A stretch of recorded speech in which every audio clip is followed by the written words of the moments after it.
I really just want to focus on the one or two primary essential elements of their presidential administrations, right? Adams. Adams is the second president. He is also a Federalist. So Washington serves 2 terms. Adams will serve 1 term after that. So the first 3 terms, the first 12 years under the Constitution, we have Federalists in charge. In the middle of Adams' term, in 1798, he signs into law the Alien and Sedition Acts, which, number one, alien, in reference to immigration, makes it more difficult to become a citizen or go through the process of citizenship. I believe it takes the number of years you must reside here from 5 up to 14 years. But the really important thing, I think, is the Sedition Act element. The sedition. What is sedition? What is it to be seditious? To dissent, to speak out against the state. Whenever you see the word sedition, whenever you see the word espionage, whenever the phrase national security is invoked, but you should always be cautious and really pay attention, because those things tend to be invoked when people want to silence their opponents. And this one is no different. The Alien and Sedition Acts targeted the Jeffersonian Republicans. Remember, you have England and France who have been back and forth at war. There's a revolution that went on in France. A guy named Napoleon is consolidating power. The Federalists want to remain closely tied to England. And the Jeffersonian Republicans would like to establish a stronger relationship with France.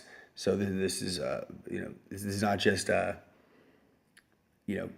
two sides debating over whether or not there should be a road built here or how high the tariff should be. It's actually about global political allegiances. But yeah, sedition, espionage, national security, these are always terms that are used by folks if they want to target their enemies and silence them.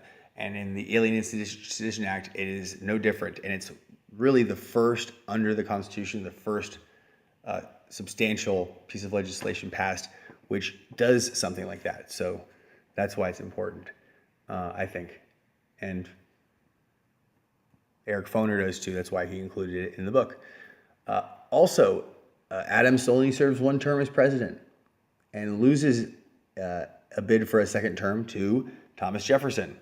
So you have the first transfer of power from one political faction, the Federalists, to the Jeffersonian Republicans, Republicans, Democratic Republicans, whatever. The opposition group is now in charge. This is an essential component of the American experiment, right? What is going to happen, Europe is thinking, to this democratic experiment? Will the mob take over? Will the states splinter into their own countries? And will this thing hold? In this instance, a big challenge. You have the transfer of power, right? Because you already have a situation where the factions that are Federalist, Anti-Federalist, Jeffersonian Republican are in many ways dictated by a region. So you have regional differences. You can see this in electoral maps. You can see this today. And yet the Union stays together, despite the fact that there might be a regional variation as far as loyalty to certain factions. Adams might carry the Northeast, Jefferson carries the South, yet the whole of the nation stays together through this transfer of power. Like many folks in the opposition, once they assume power, they tend to break rules that they've established for themselves, go against things they've said. Jefferson, right? The Jeffersonian Republicans, fearful of a centralized government, fearful of this Constitution allowing the Fed to become too powerful, believing that the federal government is limited to do certain things that are specifically stated in the Constitution, right? This is a debate that still exists today. Can the federal government do things that the Constitution doesn't say it can't, doesn't prohibit it from doing, but doesn't specifically say it has the power to do so, For example, universal health care, a national health care system, Social Security. These things are not specifically listed in the Constitution. Some would say, well, that means that the government's not prohibited from doing them, and we can. There are others, the Jeffersonians would be in this camp, that say, unless it's explicitly stated, you can't do it. However, he definitely breaks this rule with the Louisiana Purchase, right? There's no explicit reference to the executive branch and acquiring land from foreign governments, purchasing land. I used to say that this was a violation sort of Jefferson's ethos, the Republican ethos of the time, because he did not go through Congress, which I don't think he did. I think there was just an executive decision. The opportunity was there to purchase land, the Louisiana Territory, which is more than Louisiana. It's the middle third of the country. If you look at a map, there's one. Acquired from France. Remember, France had lost this territory after the French and Indian War. They lost it to Spain. Spain sells it back to France, but France is fighting a bunch of wars. They have troops bogged down in Haiti fighting Toussaint Louverture and the Haitian Revolution.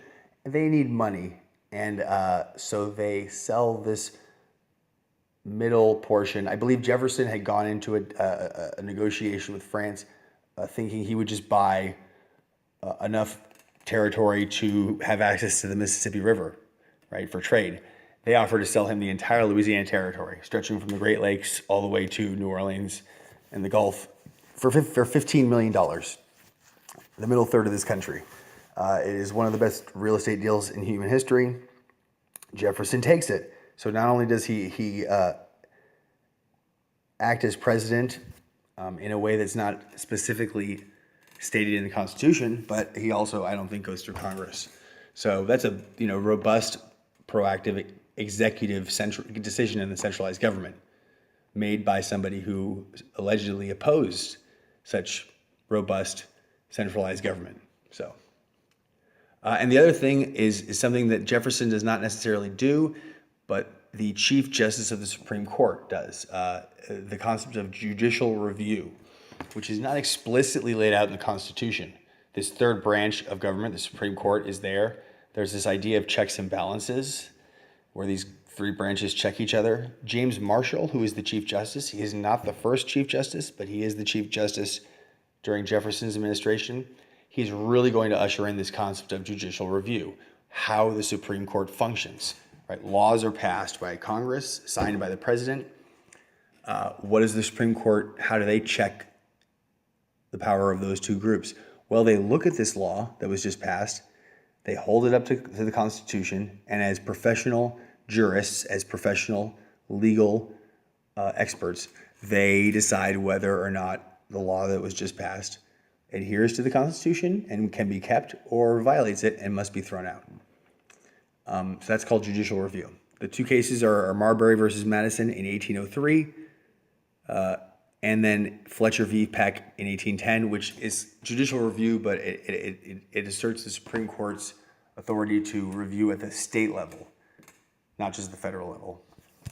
So that's Jefferson. Those are the two main things. Don't worry, we don't have to spend a lot of time on Jefferson. He did not even include, as I mentioned before, his presidency on his tombstone.